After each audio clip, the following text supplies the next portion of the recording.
नमस्कार, मी पौर्णिमा आपल्या यूट्यूब चॅनलमध्ये स्वागत करते। आज आपण पाहणार आहोत आपली रेग्युलर भाजी फ्लावरची। त्यामध्ये एक बटाटा घेतला आहे मी आणि एक वांगं घेतलं आहे।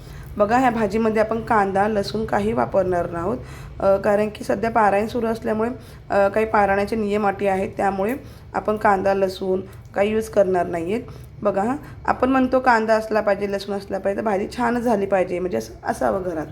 बट आपण तेही न यूज करता भाजी खूप छान टेस्टी होते, यमी असते, यमी होती भाजी ही। मलाही वाटलं होतं की एवढी सुंदर भाजी होईल, पण खरंच खूप टेस्टी झालेली भाजी।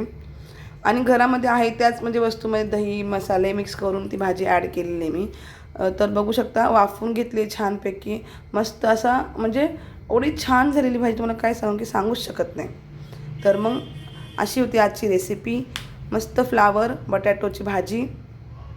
तुम्ही बघू शकता, काही नाही यूज केलेलं नाही। माझ्याकडे आज कोथिंबीरही नव्हती घरामध्ये, तर कोथिंबीर नाही काय नाही, थोडंसं शेवटी गूळ ॲड केले। प्रत्येक जेवणात मी मोस्टली गूळ ॲड करतेच, की म्हणजे छान असतं गोड तिखट असं म्हणजे फ्लेवर येतं म्हणून।